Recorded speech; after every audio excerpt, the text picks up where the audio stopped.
but it illustrates some key differences between needs in small sales and in large. Broadly speaking, we can say that as the sale becomes larger, needs take longer to develop. Needs are likely to involve elements, influences, and inputs from several people, not just the wishes of a single individual.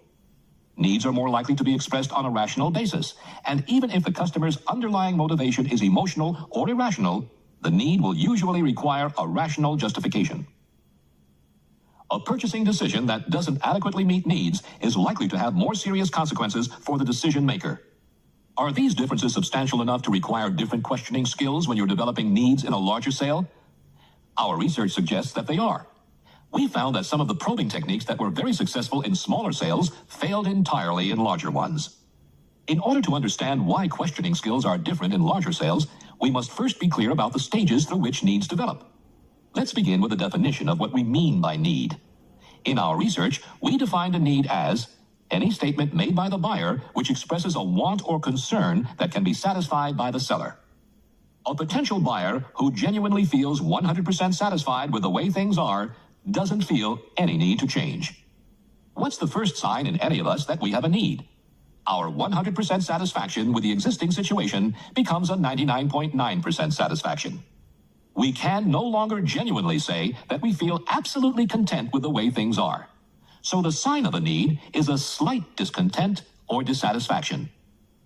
But my perception of a problem, even if the problem is severe, doesn't mean I'm ready to purchase. The final step in the development of a need is for the problem to be translated into a want, a desire, or an intention to act. And when this happens, I'm ready to buy.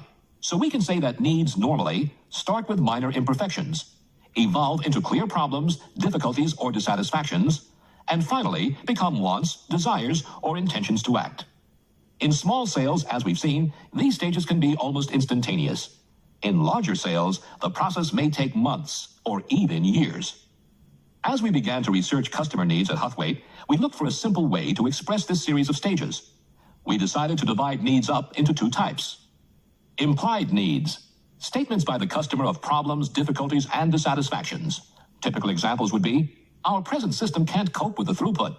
I'm unhappy about wastage rates, or we're not satisfied with the speed of our existing process. Explicit needs, specific customer statements of wants or desires. Typical examples would include, we need a faster system. What we're looking for is a more reliable machine. Or, I'd like to have a backup capability. In this way, we were able to take the continuum of needs and simplify it into just two classes, implied and explicit. I'm always suspicious of people who introduce new jargon terms. If I'd been hearing this, I'd have asked myself questions like, what's the point of dividing needs up into implied and explicit? Doesn't it just introduce an unnecessary complication? How's it going to help me sell? These are fair questions, and they have an important answer. Our research suggests that in small sales, the distinction between implied and explicit needs isn't crucial for success. But in larger sales, one of the principal differences between very successful and less successful salespeople is this. Less successful people don't differentiate between implied and explicit needs, so they treat them in exactly the same way. Very successful people, often without realizing they're doing so, treat implied needs in a very different way than explicit needs. Let's look at some research evidence. In one of our studies, we tracked 646 simple sales, counting how many times the customer stated an implied need during the call. The successful calls contain more than twice as many implied needs as the unsuccessful calls. This suggests that in simple sales, the more implied needs you can uncover, the better your chance of getting the business. But what about larger sales? Is the same thing true there? No, it's not. As the sale becomes larger, the relationship between implied needs and success diminishes. In one of our studies, we analyzed 1,406 larger sales where the average contract size was $27,000. We found that, unlike small sales, there was no relationship between the number of implied needs the seller uncovered and the success of the call. Implied needs are buying signals in small sales, but not in large. What does this mean? Our interpretation is that in larger sales, the sheer quantity of implied needs or customer problems that you uncover doesn't have much influence on the outcome of the call. Instead, implied needs are just a starting point, the raw material that successful salespeople use as part of their needs development strategy. What matters in the larger sale isn't the number of implied needs you uncover, but what you do with them after you've uncovered them. As an example of this, in the high-end sales division of the Office Products Company, we carried out a test whereby we were able to increase the sales of 49 people by 37% compared with a matched control group. Yet unlike their low-end colleagues, these salespeople's success was unrelated to the number of implied needs they uncovered. Why implied needs don't predict success in larger sales. Anyone making a decision to purchase must balance two opposing factors. One of these factors is the seriousness of the problems that the purchase would solve. The other is the cost of the solution. One way to think about the relationship between the size of needs and the cost of a solution is the concept of the value equation. If the customer perceives the problem to be larger than the cost of solving it, then there's probably a sale. On the other hand, if the problem is small and the cost high, then there's unlikely to be a purchase. The price of a product or service is usually lower in simple sales. As a result, the size of the perceived needs on the other side of the equation doesn't have to be so great. That is, the implied needs may be quite sufficient to justify a purchase in the case of a small decision. This explains why you can sell successfully in smaller sales, where the cost of the solution is generally low, just by uncovering problems or implied needs. And it also explains why in major sales, you must develop the need further so that it becomes larger, more serious, and more acute in order to justify the additional cost of your solution. Remember that in larger sales, the cost isn't measured only in terms of money. A bad decision can cost the buyer's job. The buyer often perceives significant risks and hassles, which can't be measured in cash terms, as adding to the cost side of the value equation. If it's true that the need has to be bigger to justify a more costly solution, then you'd expect that success in larger sales might be much more closely related to the number of explicit needs in the call than to the number of implied needs. This is easy to test. In the study of 1,406 larger sales, we also recorded the number of times the customer expressed an explicit need, which you'll remember is a specific statement of a want or desire that the seller's product can satisfy. The implied needs were not significantly higher in the successful calls. However, the explicit needs were twice as high in the calls that succeeded. These data confirm that as the sale grows larger, it becomes increasingly important to obtain explicit needs, not just implied needs. So in larger sales, implied needs don't predict success, but explicit needs do. In smaller sales, both implied needs and explicit needs are success predictors. What does this mean in terms of your questioning strategy? In the smaller sale, a strategy that uncovers problems, implied needs, and then offers solutions can be very effective. In larger sales, this is no longer the case. A probing strategy for the larger sale must certainly start by uncovering implied needs, but it can't stop there. Successful questioning in the larger sale depends more than anything else on how implied needs are developed, how they are converted by questions into explicit needs. Most people in selling are familiar with the concept of buying signals, statements made by the customer that indicate a readiness to buy or to move ahead. Implied needs are accurate buying signals for small sales. The more times a customer agrees to a problem or difficulty, the more likely the sale. In contrast, explicit needs are the buying signals that predict success in larger sales. We've observed that as salespeople grow more experienced, they usually give more weight to explicit needs as buying signals in judging how successful a call has been. Less experienced people put too much weight on implied needs. Developing needs is the key function of questions. In terms of the larger sale, we can now express this more precisely. The purpose of questions in the larger sale is to uncover implied needs and to develop them into explicit needs. I'll show how this can be done using the SPIN questions. The SPIN strategy. The purpose of questions in a sales call is to uncover implied needs and to develop them into explicit needs. We'll be looking at how the 4 SPIN questions, situation, problem, implication, and need payoff, can each be used to help this needs development process.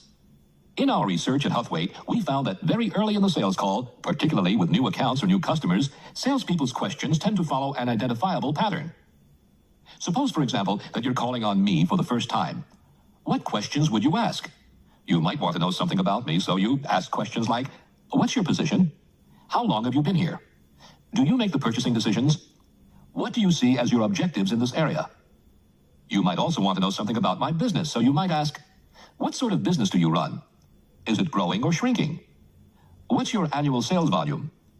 How many people do you employ? You would need to understand how my business was operating, so you might ask questions like, what equipment are you using at present? How long have you had it? Is it purchased or leased? How many people use it? What's the common factor in all these questions? Each one collects facts, information, and background data about the customer's existing situation. So we gave them the obvious name, situation questions. Situation questions are an essential part of most sales calls, particularly those calls made early in the selling cycle. What did our research uncover about them? Situation questions are not positively related to success. In calls that succeed, sellers ask fewer situation questions than in calls that fail.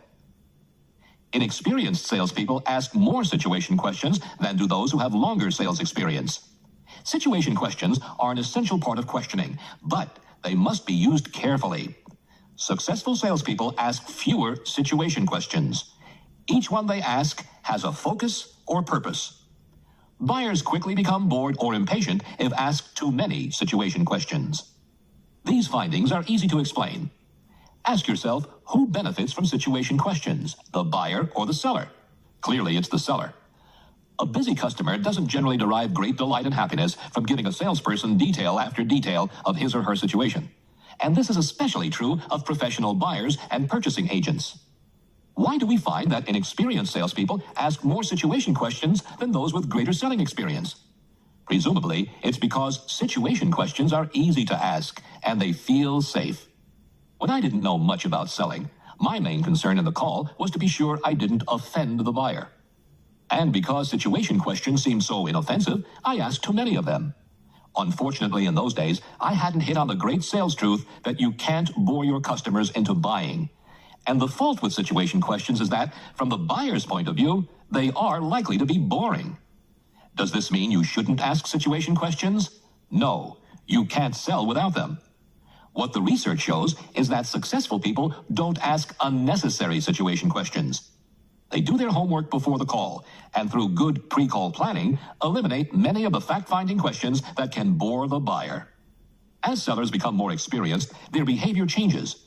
They no longer spend most of the call collecting background situation information. Instead, their questions move to a different area. Experienced salespeople are most likely to ask questions like these. Are you satisfied with your present equipment? What are the disadvantages of the way you're handling this now? Isn't it difficult to process peak loads with your present system? Does this old machine give you reliability problems? What's the common factor in all these questions? Each one probes for problems, difficulties, or dissatisfactions. Each invites the customer to state implied needs. We call them problem questions, and our research found that problem questions are more strongly linked to sales success than situation questions are. In smaller sales, the link is very strong. The more problem questions the seller asks, the greater the chances that the call will be successful. In larger sales, however, problem questions are not strongly linked to sales success. There's no evidence that by increasing your problem questions, you can increase your sales effectiveness. The ratio of situation to problem questions asked by salespeople is a function of their experience. Experienced people ask a higher proportion of problem questions. Let's look more closely at what these findings mean. It's hardly surprising that problem questions have a more positive effect on customers than situation questions do. If you can't solve a problem for your customer, then there's no basis for a sale. But if you uncover problems you can solve, then you're potentially providing the buyer with something useful. It's true that problem questions are more strongly related to success in smaller sales, but they're nevertheless an essential part of effective probing as the sale grows larger. After all, if you can't uncover any problems to solve, you don't have a basis for a business relationship. In major sales, there are other more powerful types of questions. But it's problem questions that provide the raw material on which the rest of the sale will be built. When we're coaching major account salespeople, our starting point is most likely to be an analysis of how they are asking problem questions. Why should problem questions be so much more powerful in smaller sales than in large? Let's look at the research evidence. In our analysis of 646 smaller sales, we found that the level of problem questions was twice as high in calls that succeeded. When we trained people selling cheaper goods to ask more problem questions, there was a significant increase in their sales. However, problem questions are much less strongly linked to success in larger sales. This is because implied needs don't predict success in large sales.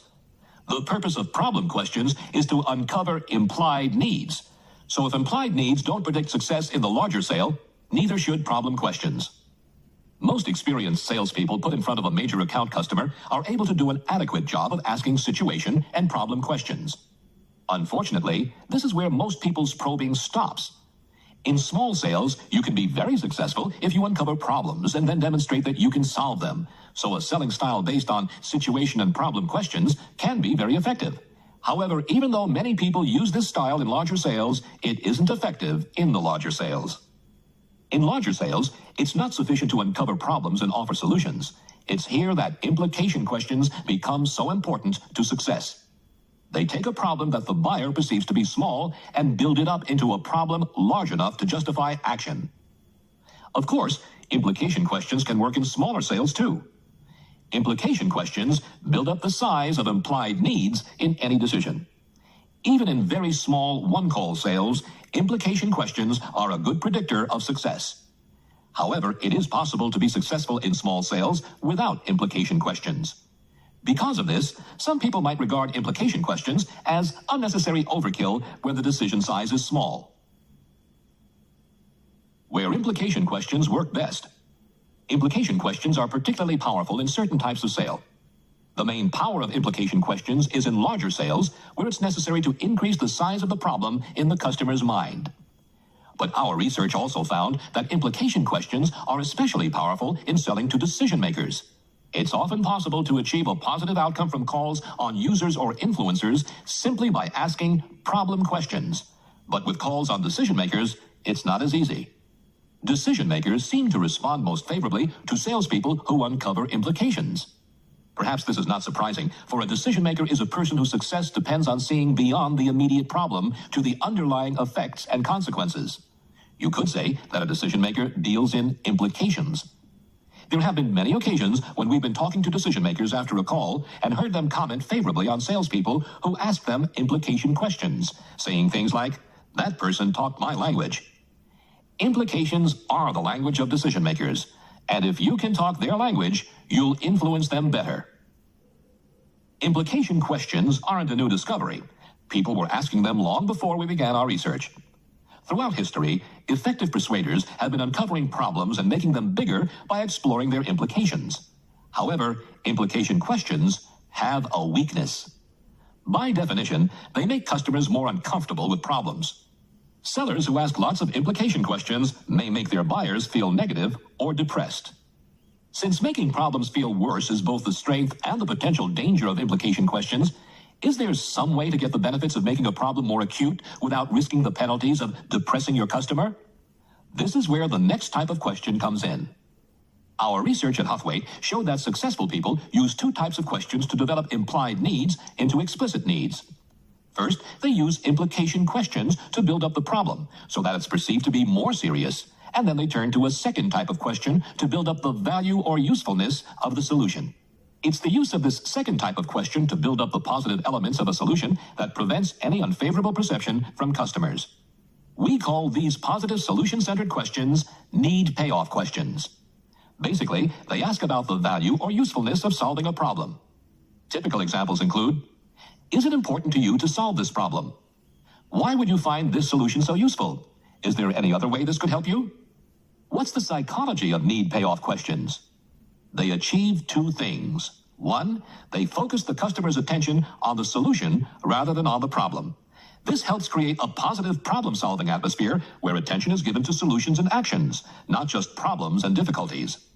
Two, they get the customer telling you the benefits. For example, a need-payoff question like, how do you think a faster machine would help you? Might get a reply like, it would certainly take away the production bottleneck, and it would also make better use of skilled operator time. Need-payoff questions create a positive effect. This is one reason why we found that need-payoff questions are particularly linked to success in sales that depend on maintaining a good relationship, such as sales to existing customers. In a simple sale, there's usually a straightforward relationship between your product and the problem it solves. It's possible for a solution to match the problem exactly. So, for example, a person worried about fire risks for important company papers might have a problem that could be solved perfectly by the purchase of a fireproof filing cabinet. But as the sale grows larger, the fit between problem and solution generally becomes less straightforward. Problems in larger sales may have many parts, and the solution you offer the customer will deal with some of these parts better than with others. A problem such as low productivity, for example, may be caused by dozens of factors. When you present your solution, you run the risk that the customer will focus on the areas you don't solve rather than on those you do. When that happens, the customer may challenge your whole solution, raising an objection because the seller's solution deals only with one facet of a complicated problem. By making claims for the product, the seller has prompted the customer to raise some of these other facets and to reject the point the seller is trying to make. In larger sales, the problems you're trying to solve will almost always be made up of many components and causes. Therefore, because it's most unlikely that you or any of your competitors can provide the perfect solution that solves every part of a complex problem, it can be dangerous for you to point out how well you can solve the problem. By doing so, you invite the customer to make an issue of all the parts that you can't solve. What's more, sophisticated business customers rarely expect your solution to be perfect. Rather, they want to know if you can deal with the most important elements of a problem at a reasonable cost. So how can you gain the customer's acceptance that your solution is worthwhile, even though it may not solve every part of the problem? This is an area where you can use need-payoff questions. If you can get the customer to tell you the ways in which your solution will help, then you don't invite objections. Nobody likes being told what's good for his or her department or business, especially by an outsider. Customers react more positively if they are treated as the experts.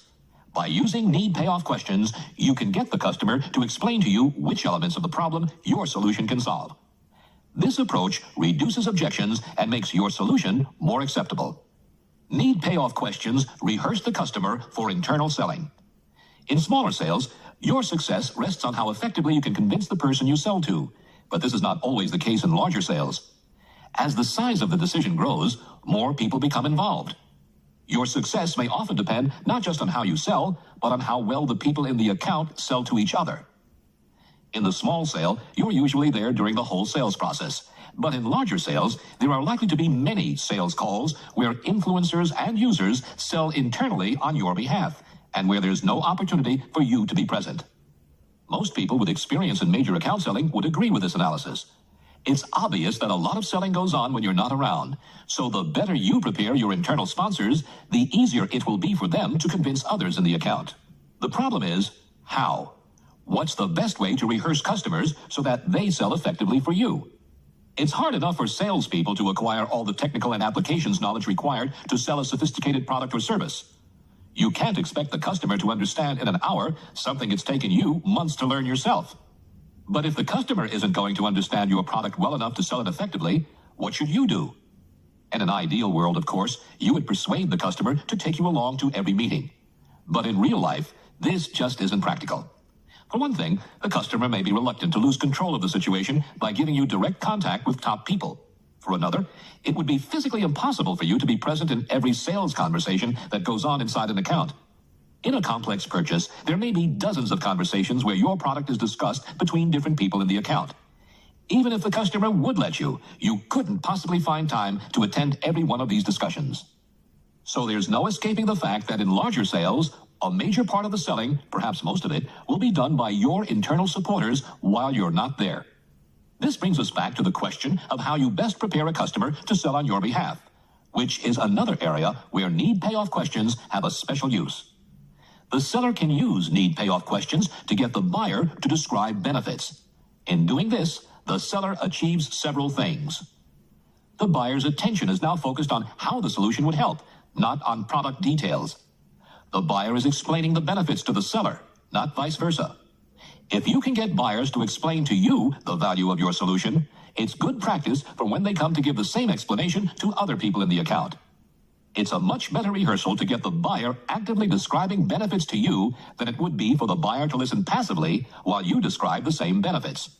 When buyers feel that their ideas are part of the solution, they gain increased confidence in your product and feel an enthusiasm for the very qualities needed to sell the product for you when you're not present during the discussions. In summary, need-payoff questions are important because they focus attention on solutions, not problems, and they make customers tell you the benefits. Need-payoff questions are particularly powerful selling tools in the larger sale because they also increase the acceptability of your solution. Equally important, success in large sales depends on internal selling by customers on your behalf, And need payoff questions are one of the best ways to rehearse the customer in presenting your solutions convincingly to others. The SPIN model. Asking questions that are important to the customer is what makes the SPIN model so powerful. Its questioning sequence taps directly into the psychology of the buying process. Buyers' needs move through a clear progression from implied to explicit. The SPIN questions provide a roadmap for the seller, guiding the call through the steps of need development until explicit needs have been reached. And the more explicit needs you can obtain from buyers, the more likely the call is to succeed. Let's briefly review the whole SPIN model and make a few observations about its use. Most importantly, please don't see SPIN as a rigid formula. It's not. Selling by a fixed formula is a sure recipe for failure in larger sales. Instead, see the model as a broad description of how successful salespeople probe. Treat it as a guideline, not a formula. In summary, our research on questioning skills shows that successful salespeople use the following sequence. 1. Initially, they ask situation questions to establish background facts, but they don't ask too many because situation questions can bore or irritate the buyer. 2. Next, they quickly move to problem questions to explore problems, difficulties, and dissatisfactions. By asking problem questions, they uncover the customer's implied needs. 3. In smaller sales, it could be appropriate to offer solutions at this point, but in successful larger sales, the seller holds back and asks implication questions to make the implied needs larger and more urgent. 4. Then, once the buyer agrees that the problem is serious enough to justify action, successful salespeople ask need payoff questions to encourage the buyer to focus on solutions and to describe the benefits that the solution would bring. In a nutshell, this is the SPIN model. Of course, it doesn't always work in quite the sequence. For example, if the customer begins a call by giving you an explicit need, you might go straight to need payoff questions to get the buyer talking about how the benefits you could offer would help meet this need. Or sometimes when you're exploring a problem or its implications, you may have to ask situation questions to give you more background facts. But in most calls, the questioning naturally follows the SPIN sequence. You're probably using the SPIN model already in your most effective sales.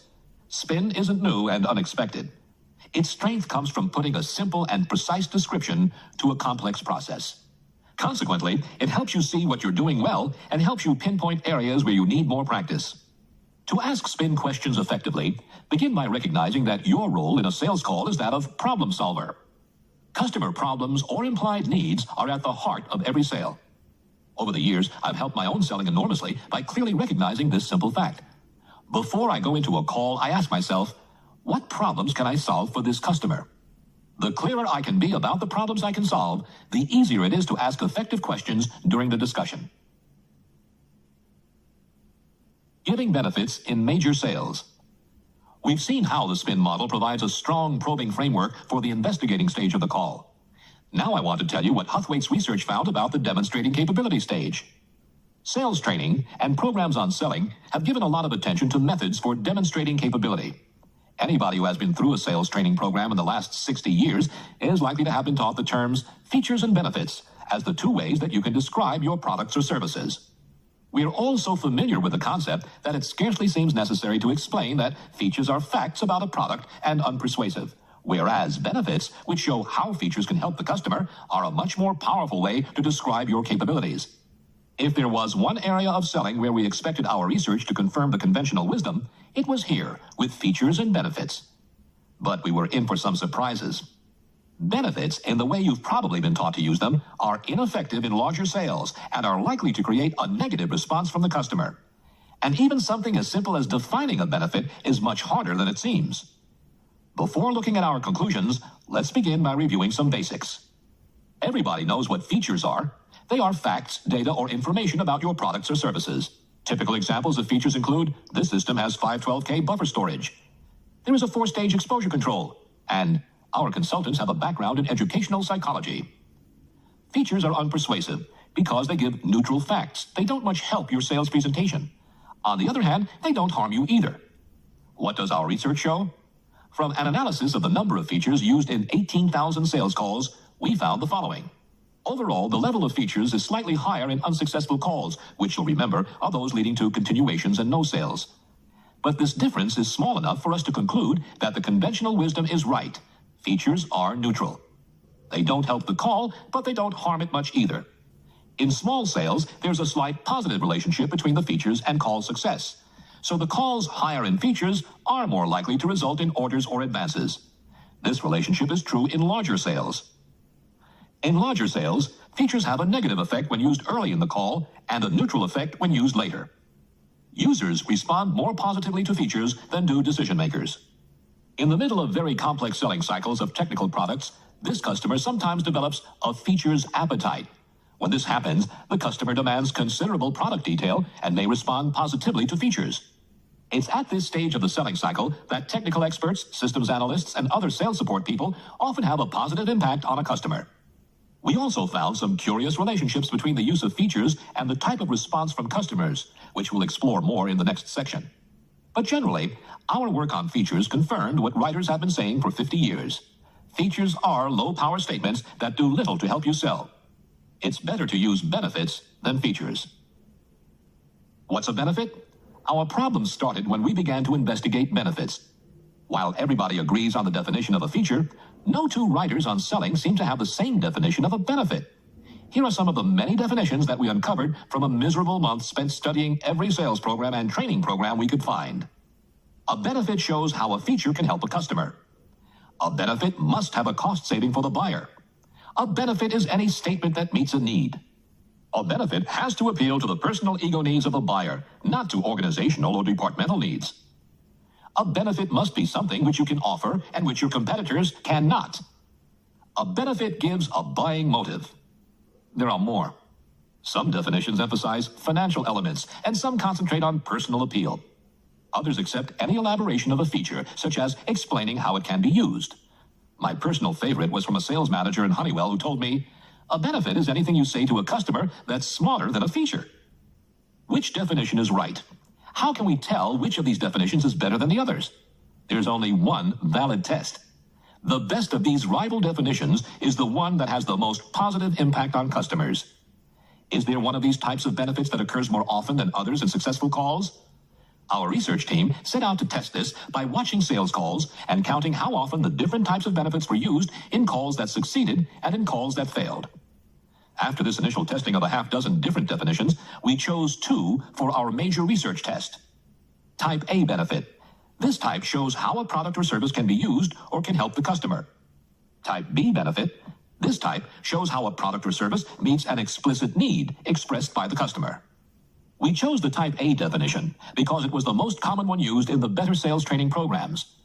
Most listeners of this program will have been taught to use the Type A benefit. In contrast, the Type B benefit was our own definition.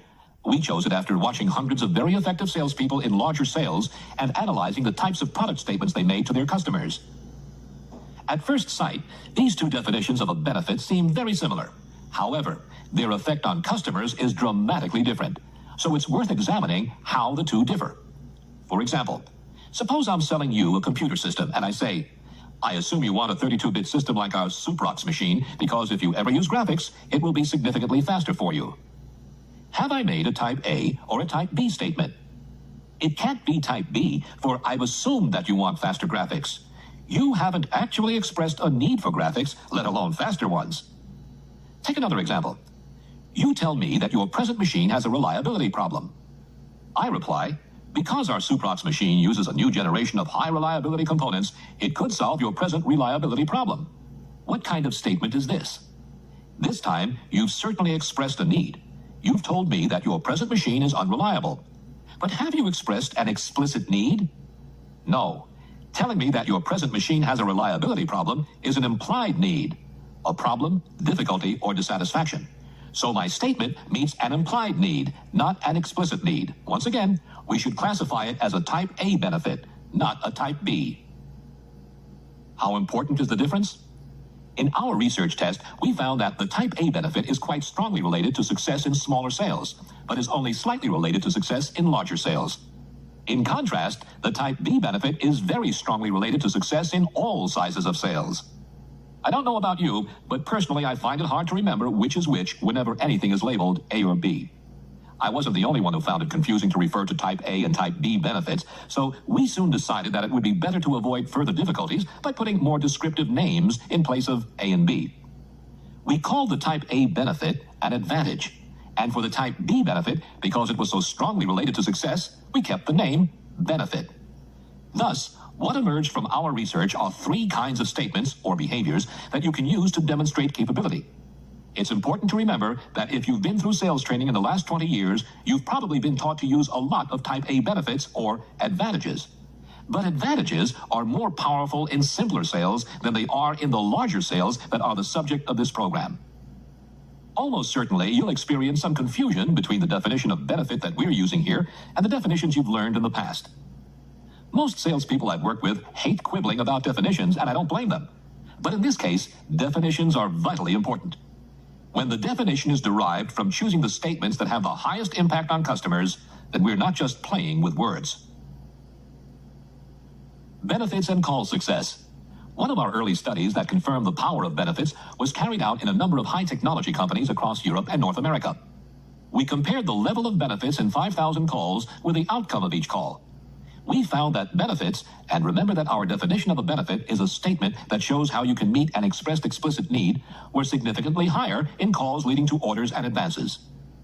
In contrast, the level of advantages, showing how your product can help or be used, what many of us have been taught to call benefits, was not significantly different in successful and unsuccessful calls.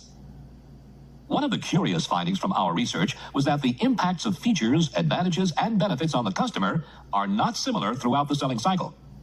We were working with one of the world's leading business machines companies, and part of our investigation involved measuring the effects of sales behaviors at different points in the selling cycle. The average selling cycle in this organization was 7.8 calls long. Company researchers working with Huthway accompanied salespeople into calls at different points in the cycle. They observed the frequency with which each seller used features, advantages, and benefits, and then compared this data with the outcome of each call. Features had a low impact on the customer throughout the selling cycle. Benefits, at the other extreme, had a high impact whenever they were used. Advantages had an unusual behavior. We found that early in the cycle, particularly during the first call, advantages had a moderately good statistical relationship to call success. This is another way of saying that advantages had a positive impact on the customer during the first call. Sellers who used a lot of advantages were likely to get an advance rather than a continuation or no sale. However, as the cycle progressed, advantages had a decreasing effect on the customer until, as the end of the cycle approached, they were no more powerful than features.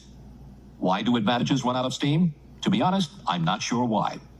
Advantages are more effective early in the cycle than late. It's one of those findings which the Huthway research team still argues about whenever we get together. Possibly it's because at a first meeting, the customer expects to hear about the product rather than to discuss needs. I'm sure you've often made first visits to customers who start off the call by saying, "Now tell me all about this product of yours." I've certainly had customers who don't want to discuss needs until they know more about what I have got to offer. Another possibility is that many of the sellers who jump in early with advantages do so because they are genuinely enthusiastic about their products. They can't wait to start talking solutions. In the short term, their enthusiasm carries them along, at least to the point where the customer agrees to proceed to a further step in the selling cycle. However, if they continue a product-centered approach as the cycle progresses, they aren't responsive to customer needs and therefore become less effective. A third possibility is that advantages, as we've seen earlier, are very quickly forgotten after the call. Consequently, their effect is temporary. In contrast, benefits continue to have an impact between calls because their link to explicit needs helps customers remember them. Whatever the reason, I'm sure you've seen cases in your own company of this phenomenon in action. A typical example is the pushy, aggressive individual who's much more interested in selling the product than in meeting the customer's needs. This kind of person will frequently be very successful in the early stages of the sale. I'm sure you've listened, as I have, to the stories these people tell about how they've just had a first meeting with a new customer and impressed this customer mightily by the way they put the product across and showed how it could solve all the customer's problems. But how many of these promising beginnings turn into orders? Fewer than you'd expect. And a very likely reason is that the seller's high advantage style has helped early in the cycle, but run out of steam as the sale progressed. But whatever the explanations, the research is giving us a simple but important message. Advantages are less powerful than benefits all through the selling cycle. It never pays to offer an advantage if you can go that bit further and offer a benefit. Selling new products. There's one area of demonstrating capability that is generally handled badly, even by experienced salespeople. It happens to be an area vital to most organizations' success, and it's a source of perennial frustration and disappointment to senior management. The area I'm talking about is the new product launch. Over and over again, my Huthwaite colleagues and I are asked by top management to help explain why a new product has failed to meet its initial sales target. What's wrong, they ask. We were sure our projections were realistic, yet now, 6 months into the launch, we're less than 50% of plan. Is it the product? Is it the sales force? What's going wrong? From the many product launches we've studied, one constant fact emerges. The biggest single cause of poor results early in a product's life can be explained in terms of features, advantages, and benefits. When a product is new, how does product marketing generally communicate it to the sales force? The marketing people call the sellers together and tell them about what an exciting new product is coming. They explain all the features and advantages, all the bells and whistles. And what do the salespeople then do? They become excited about the product and go out to sell it. And when they are in front of customers, how do they behave? They communicate the product in exactly the same way it was communicated to them. Instead of asking questions to develop needs, they jump in with all the exciting features and advantages that the new product possesses. The average number of features and advantages given when selling new products is more than 3 times the level given by the same salespeople when selling existing products. The evidence suggests that the seller's attention is much more on the product than on their customers. To be frank, I've done it myself. You've probably done the same thing too. Whenever Huthwaite launches a new product, we all get excited and enthusiastic, and we can't wait to tell our clients all about it. And like so many other companies, we wonder why, despite our enthusiasm, we're not making sales. We now understand that it's precisely because of our enthusiasm that we have a problem. Our enthusiasm has led us to become product-centered and to give features and advantages. That's not an effective strategy for the major sale. Have you ever noticed how just when the new product is proving to be a disappointment and the sales force is losing its enthusiasm, sales suddenly start to improve? I recall exactly that happening when I was involved in the launch of a large new copying machine. At the time, I thought it was curious that sales were terrible until the sales force stopped being excited by the new product. Then, at the point where everybody was beginning to say, "This new machine isn't anything special," results took a dramatic turn for the better. I couldn't explain it because it seemed so much the opposite of common sense. You'd think that the machine would be most successful when it was new, with maximum sales force enthusiasm and maximum competitive lead time. Now, I know what was happening. As they became disillusioned, the attention of the salespeople turned away from the product and back to the customer. There's a lesson here for anybody concerned with successful product launches. Several of our large multinational clients, on the basis of Huthwaite's research, now handle launches in a new way. Instead of giving features and advantages when they announce new products to the sales force, they concentrate on explaining the problems the product solves and on thinking up the questions that will uncover and develop these problems. It's proved a very successful method for speeding the growth curve of new product sales. What are the central messages in this section that will help you demonstrate your capability more effectively in larger sales? I would pick out 3 main practical points. 1. Don't demonstrate capabilities too early in the call. In smaller sales, you can uncover a problem and jump straight in with advantages about how you can solve it. But this doesn't work well in larger sales. It's important in larger sales to develop explicit needs by using implication and need payoff questions before you offer solutions. Presenting capabilities too soon is one of the most common mistakes in large accounts. It's made worse because many customers will encourage you to present solutions in the absence of any information about needs. Just come and make a presentation about your product, they'll tell you, and we'll decide whether it fits our needs. If you're forced to make presentations of features and advantages early in the selling cycle, always try to have a minimum of 1 pre-meeting with a key person in the account to uncover needs, so that your presentation includes at least some benefits. 2. Beware advantages. Most sales training, because it's based on models appropriate to smaller sales, encourages you to give advantage statements when you sell.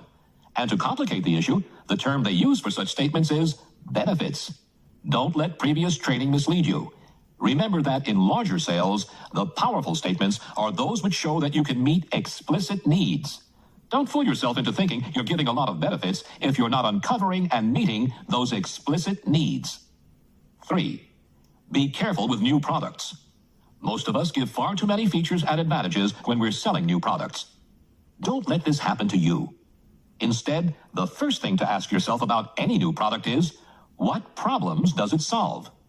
When you understand the problems it solves, you can plan spin questions to develop explicit needs. Try it. You'll be much more effective. Preventing objections. Objection handling is a much less important skill than most training makes it out to be. Objections, contrary to common belief, are more often created by the seller than the customer. In the average sales team, there's usually one salesperson who receives 10 times as many objections per selling hour as another person in the same team.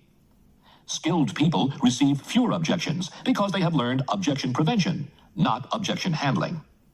Traditional sales training actually teaches people to create objections, then teaches them techniques for handling the objections they've inadvertently created. This is because the selling skills models in every major sales training program we've reviewed have been based on the small sale. In small sales, a high level of advantages can be successful because there's less need to build value before offering solutions. But in larger sales, advantages don't have this positive impact. It's important to remember that we're using the term advantage to cover any statement that shows how your product or service can be used or can help the customer. In other words, what we're calling an advantage is what most sales training calls a benefit. It's my hope as training designers begin to understand that larger sales need different skills that we'll see an end to the kind of training that encourages salespeople to give a lot of advantages. The heavy use of advantages, which is what most training recommends, is the cause of more than half of the objections that customers raise. But are objections necessarily bad? Some sales training programs and many sales trainers teach that objections are positively linked to success, and that the more you get, the better. If that's true, then preventing objections could actually hurt your selling. What does the evidence tell us? We carried out a study to find out whether objections were really sales opportunities in disguise, as one training program put it. We counted the number of objections raised by customers in a sample of 694 calls collected from an international sample in a large business machines corporation. The higher the percentage of objections in the customer's behavior, the less likely that the call will succeed. If objections are sales opportunities in disguise, then this study suggests that their disguise must have been created by a master in camouflage. No, make no mistake about it. The more objections you get in a call, the less likely you are to be successful. It's a comforting myth for trainers to tell inexperienced salespeople that professionals welcome objections as a sign of customer interest. But in reality, an objection is a barrier between you and your customer. However skillfully you dismantle this barrier through objection handling, it would be smarter not to have created it in the first place. At its most basic, what I've suggested is that the old objection handling strategies, which encourage the seller to give advantages, are much less successful in the larger sale than objection prevention strategies, where the seller first develops value using implication and need payoff questions before offering capabilities. When I was new to selling, I thought that, next to closing, objection handling skills were the ones most crucial to sales success. Looking back, I can now see that my concern was motivated by the large number of objections I was facing from my customers. I didn't ask myself what caused the objections, but just knew that there were lots of them, so I'd better improve my objection handling. I now understand that the majority of objections I faced were only a symptom caused by poor selling. By improving my probing skills, I've become more successful at objection prevention, and this has certainly helped me sell more successfully. I still get objections, of course, for in selling there will always be the potential for a genuine mismatch between customer needs and what a seller can offer. So objection handling skills will always have a part to play in my calls. But the reason I sell better now isn't better objection handling skills, it's that I'm less likely to create unnecessary objections. If you're receiving more objections from customers than you'd like, think about which is symptom and which is cause. Could it be that objections are just a symptom you've caused by offering your solutions too soon in the call? Try putting extra effort into effective needs development using implication and need payoff questions. If you can build the value of your solutions, then you are much less likely to face objections. As many hundreds of salespeople we've trained will testify, good questioning skills will do more to help you with objections than any objection handling techniques ever could. Of course, you'll always get some objections, especially when your product doesn't meet a customer's needs. However, Here are two sure signs that you're getting unnecessary objections that can be prevented by better questioning. 1. Objections early in the call. Customers rarely object to questions unless you found a particularly offensive way to ask them. Most objections are to solutions that don't fit needs. If you're getting a lot of objections early in the call, it probably means that instead of asking questions, you've been prematurely offering solutions and capabilities. The cure is simple enough. Don't talk about solutions until you've asked enough questions to develop strong needs.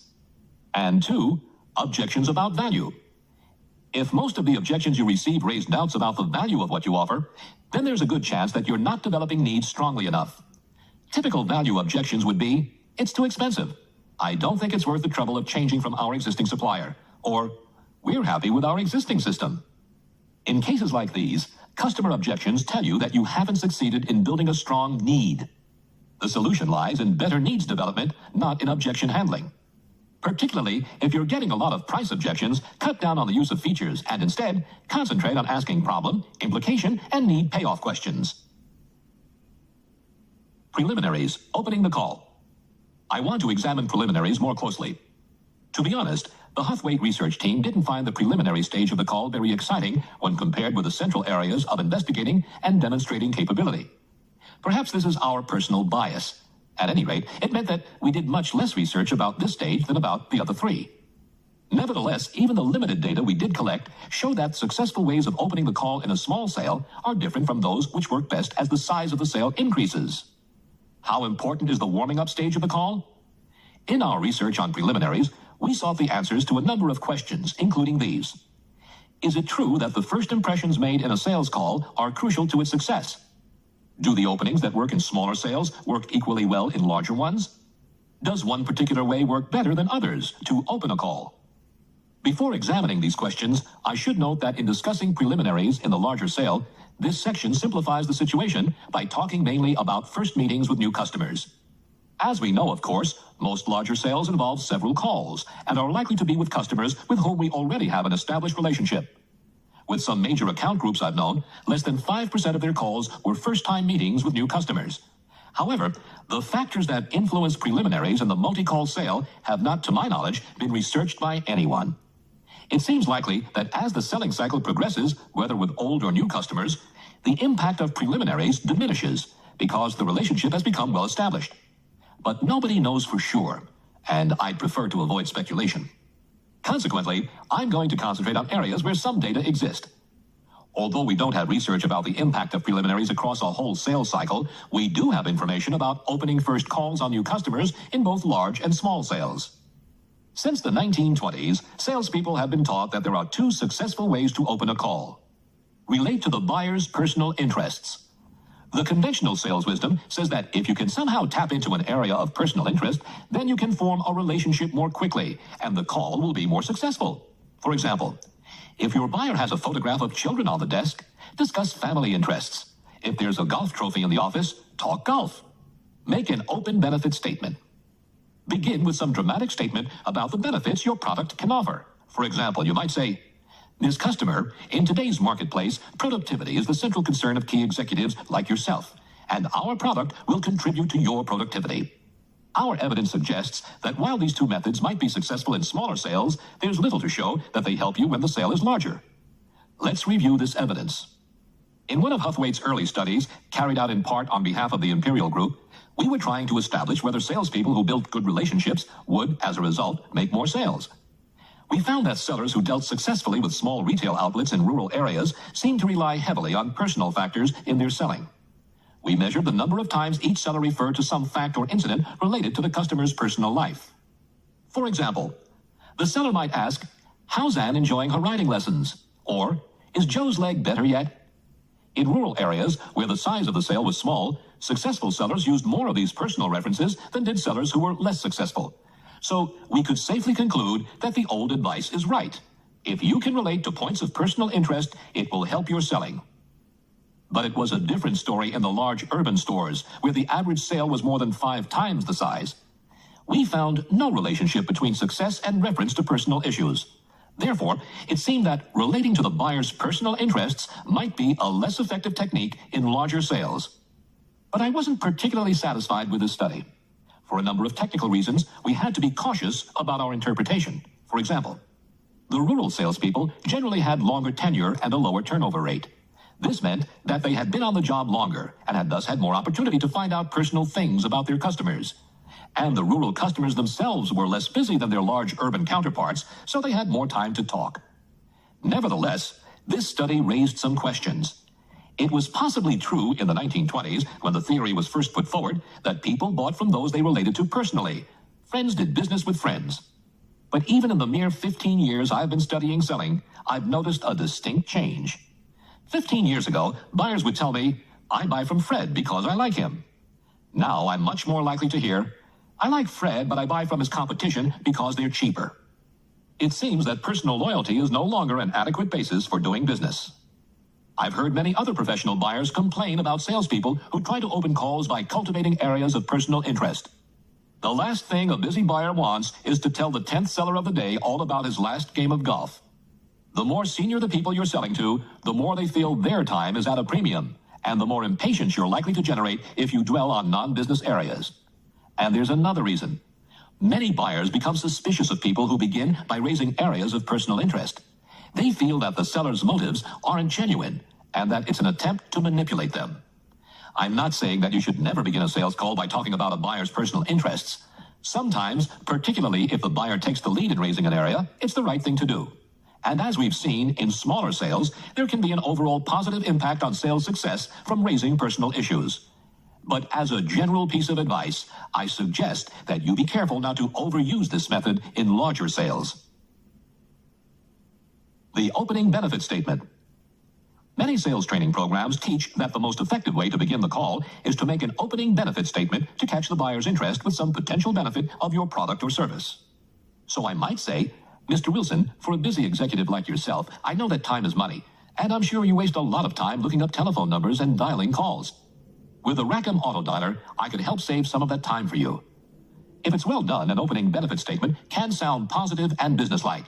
But is it an effective way to open calls? Although the idea of the opening benefit statement is quite old, I've been able to trace it back 30 years, and it might even go back further than that. Its great popularity as an opening was brought about by the Xerox Learning Systems program, Professional Selling Skills, PSS. This program was very widely used, and its developers claimed that research showed that calls were more likely to be successful if they started this way, using, as they called it, an initial benefit statement. I haven't seen the detailed research, so I can't comment on its validity. But I do know that the investigation on which the program was based took place in the pharmaceutical industry, where the average call length was a mere 6 minutes. If you've only 6 minutes of buyer time, then I could certainly see why you would need a punchy way to get straight into the substance of your call. But would the same be true in larger sales, where the average individual call length is 40 minutes? Huthwaite set out to investigate this. We watched just over 300 calls, noting whether or not the seller used an opening benefit statement.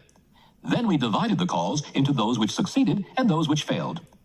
If opening benefit statements made calls more successful, as the PSS program claimed, then we should expect to find that the calls which failed had fewer opening benefit statements than those which succeeded.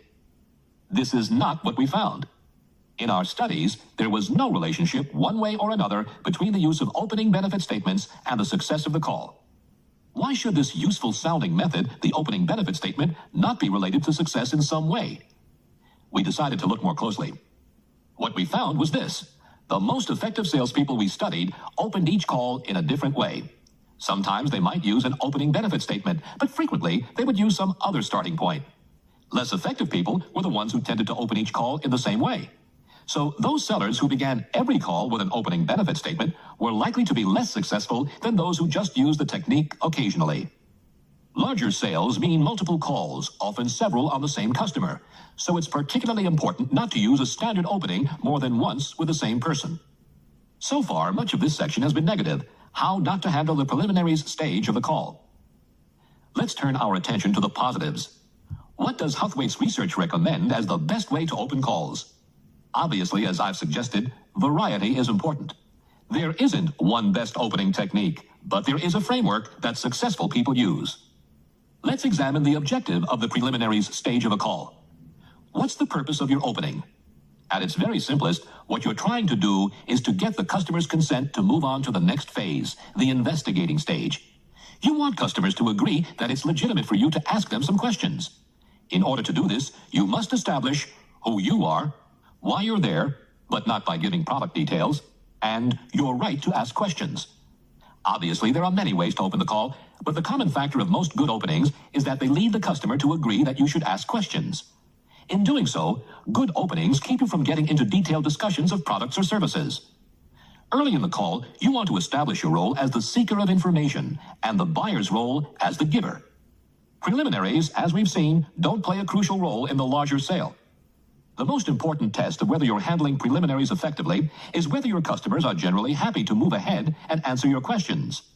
If so, then you're probably handling this stage of the call acceptably. Don't worry about appearing smooth and polished. Some of the best salespeople we've studied have seemed nervous, self-conscious, or hesitant in the early minutes of the call. But do be concerned about these 3 points. 1. Get down to business quickly. Don't dawdle. The preliminaries stage is not the most productive part of the call for you or for the customer. A common mistake, particularly for inexperienced salespeople, is spending too long on pleasantries.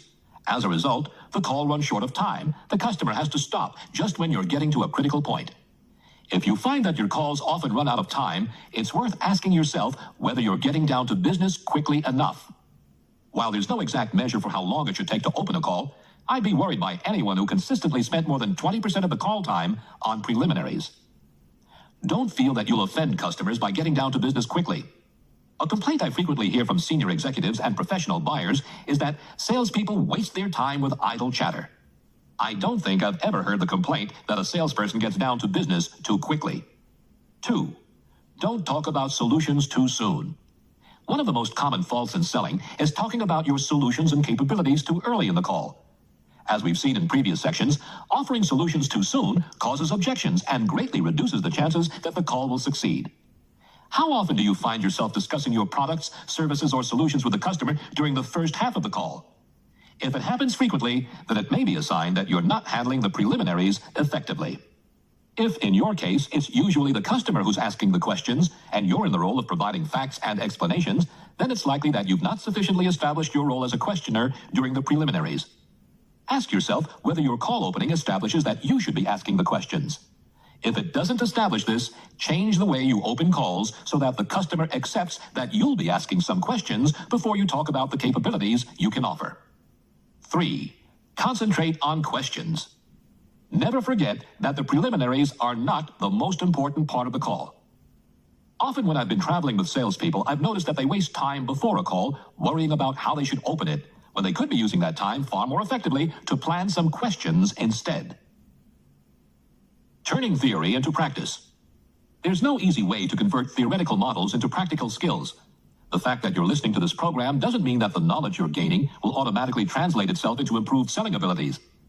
No program on selling will of itself improve your selling skills any more than listening to a program about swimming will teach you how to swim. The challenge is turning theory into practical action. To meet my part of the challenge, I'll draw on Huthwaite's worldwide experience of training many thousands of people to improve their selling skills. In this section, I'll share with you some of the principles and practices that have worked successfully for us and for our clients. Your challenge is a tougher one because improving your skills is hard work. There's no instant formula for better selling. Success in any skill, whether in golf, playing the piano, or selling, rests on concentrated, tedious, and frustrating practice. It's quite realistic for you to expect a significant increase in your sales results if you follow the advice in this program and really practice the skills, but this is the tough bit. For each listener who practices adequately, a dozen are likely to fall by the wayside. Why do people find it so difficult to learn skills? It's not just because of the hard work, for we're accustomed to putting work into learning new knowledge. You've demonstrated the ability to work hard already through the time and energy you've invested in listening to this program, in acquiring knowledge about how to sell.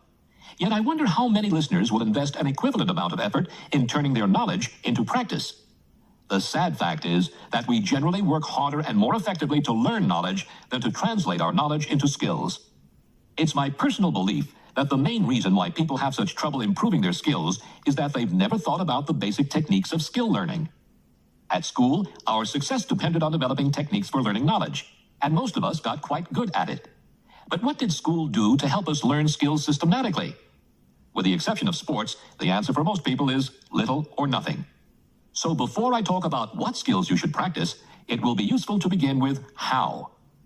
How can you learn any skill efficiently and with minimum pain? We have found that most people can greatly improve their ability to learn skills if they stick by 4 simple golden rules. Rule 1. Practice only one behavior at a time. Most people, when they work on improving their skills, try to do too much at once. I can imagine people listening to this program and saying, I'm going to cut out closing techniques, and in future, I'll ask more problem questions. Then instead of jumping in with solutions, which is what I usually do, I'll hold back and ask implication questions. Oh, and need payoff questions too, of course. And I'll also work on avoiding features and advantages. Instead, I'll make more benefits and stop. If that's how you're thinking, then in terms of learning, you're dead. People who successfully learn complex skills do so by practicing one behavior at a time, not by half practicing 2, and certainly not by trying to handle 10 at once. Start by picking just one behavior to practice.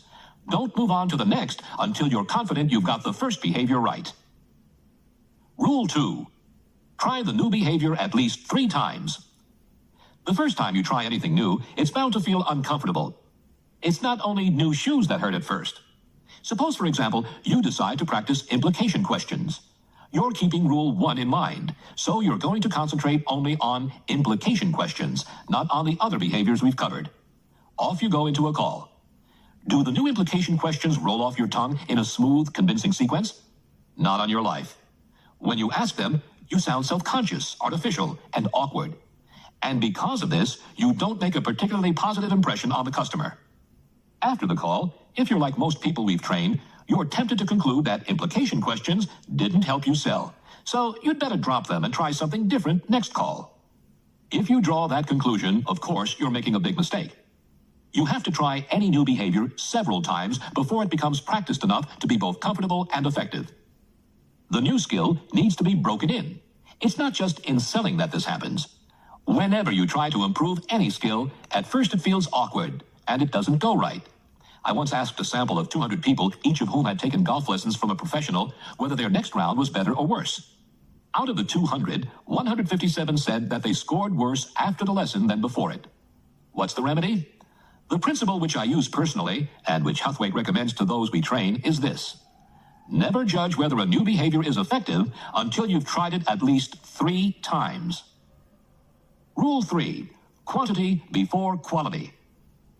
Our studies have consistently shown that the fastest way to learn a new sales behavior is through using a quantity method. When you're practicing, concentrate on quantity. Use a lot of the new behavior. Don't worry about quality issues such as whether you're using it smoothly or whether there might be a better way to phrase it. Those things get in the way of effective skills learning. Use the new behavior often enough, and the quality will look after itself. Rule 4. Practice in safe situations. If you've just finished this program and you're about to visit your most important account, then forget everything I've said. It's a strange quirk of human nature that we usually try to practice new skills in key situations, those important enough to justify the effort of trying something new. This is a terrible mistake. New skills are uncomfortable and awkward. They may even have a negative effect on the customer. If you try them out in crucial situations, then you're likely to be unsuccessful. Suppose you've decided to ask more need payoff questions. Don't practice on your biggest account.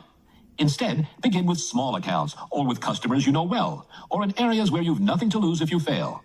In other words, always try out new behaviors in safe situations until they feel comfortable.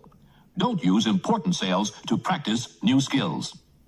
These rules can be sequenced to provide a simple strategy for learning or improving your skills. Although my purpose here is to focus on improving selling skills, these 4 basic rules will help you improve any skills, from making love to flying airplanes.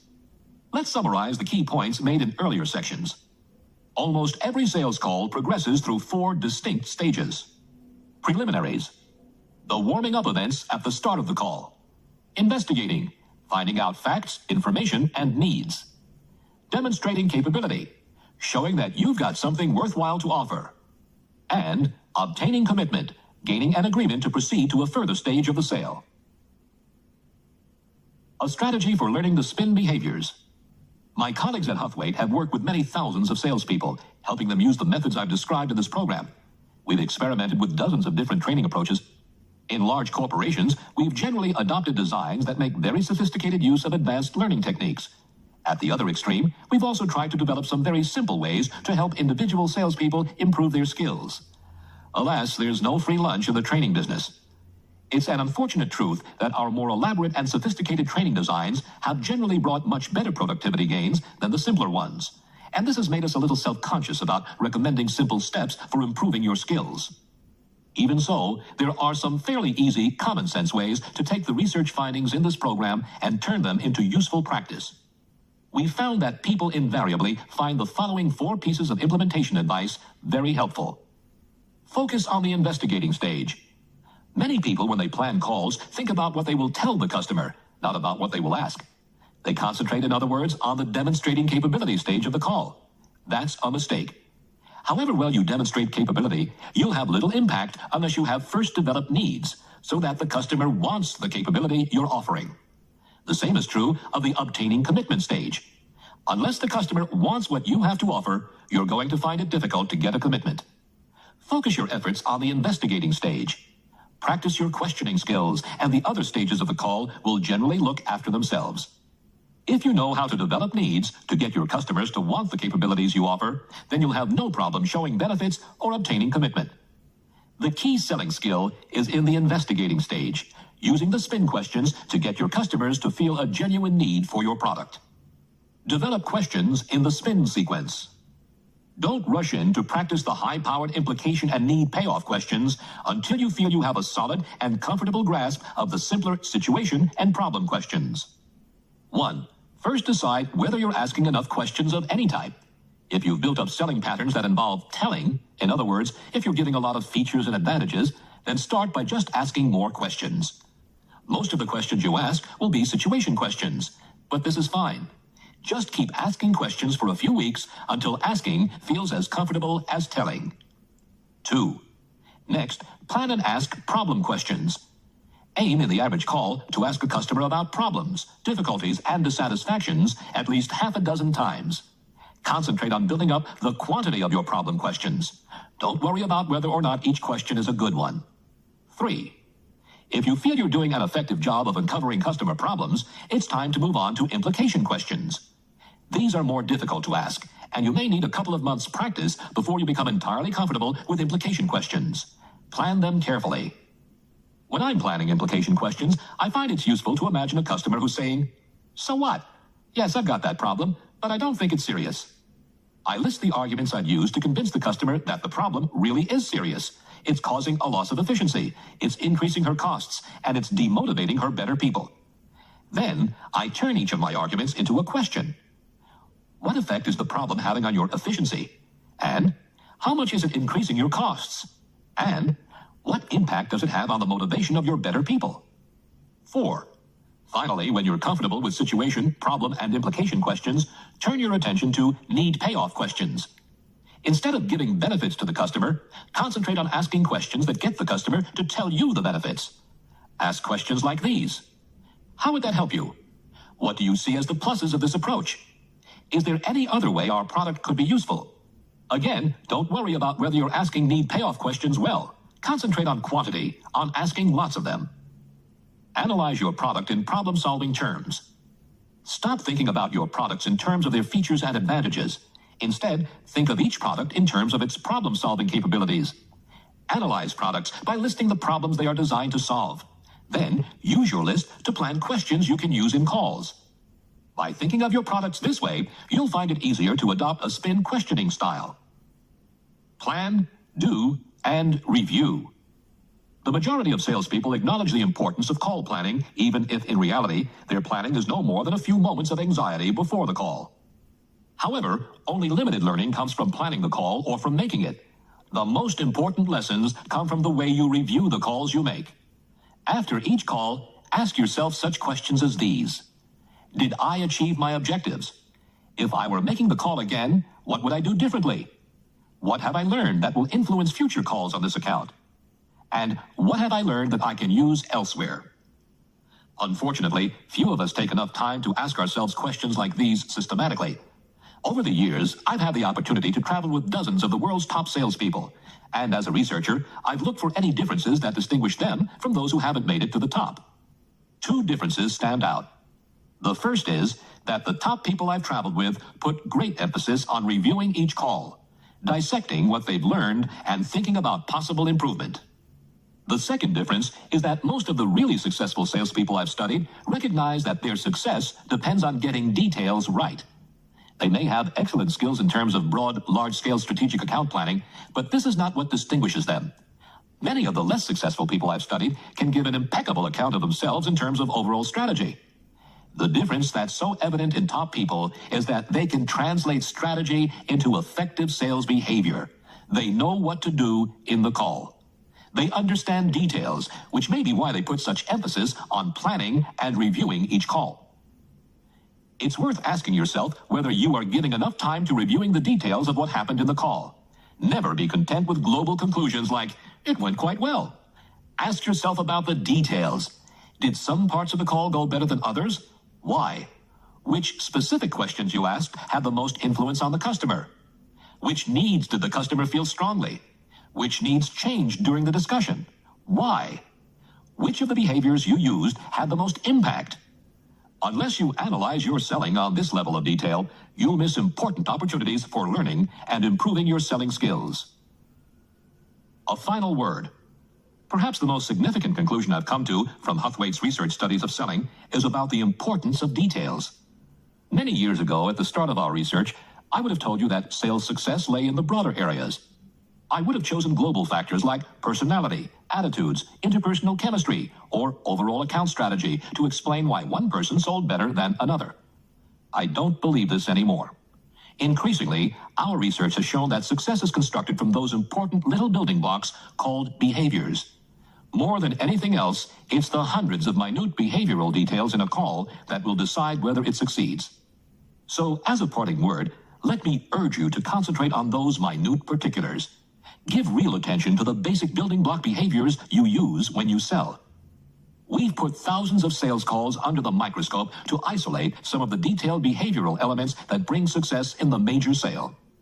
Use the results of our research to examine, develop, and improve the minute particulars of your selling skills. This has been a production of Highbridge Audio.